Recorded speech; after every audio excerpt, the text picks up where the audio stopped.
présidentielle US, les enjeux.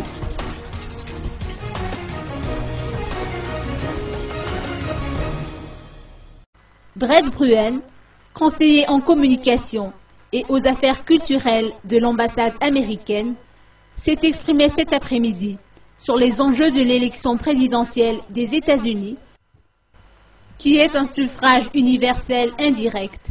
Écoutons ses propos. Comme vous dites, le 6 novembre, c'est une date qui va déterminer non seulement les prochaines 4 ans de la présidence américaine, mais aussi le nouveau Congrès et plusieurs gouverneurs et d'autres responsables des États américains.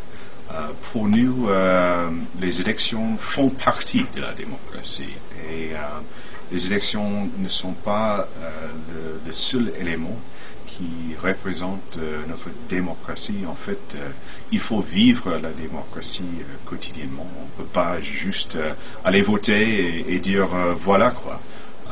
Il faut participer pendant les élections. Après les élections, il faut suivre. Même si votre parti n'a pas gagné, vous avez un rôle à jouer. Il est quasiment impossible de déterminer à l'avance lequel des deux candidats, le président sortant Barack Obama ou le gouverneur Mitt Romney, l'emportera, a-t-il indiqué.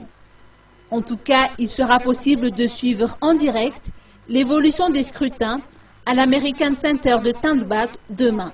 Bon, l'American Center va être vraiment un espace magnifique, technologique pour tout le monde, mais demain, on va inviter des politiciens, des journalistes, d'autres responsables d'organisations nationales pour avoir une expérience unique.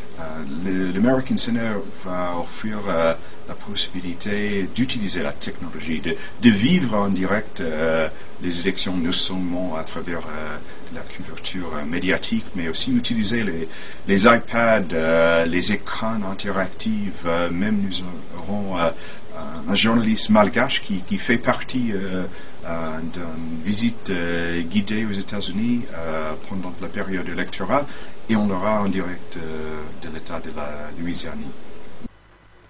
Il s'est également exprimé sur la position des États-Unis par rapport aux élections prévues se dérouler à Madagascar. Nous pensons, et c'est une question qu'on nous pose souvent, pourquoi les États-Unis n'ont pas encore décidé sur leurs engagements pour les élections. Et la réponse est simple. Nous attendons des changements significatifs aujourd'hui. Parce que, comme je vous ai dit, les élections ne sont pas l'unique partie de la démocratie.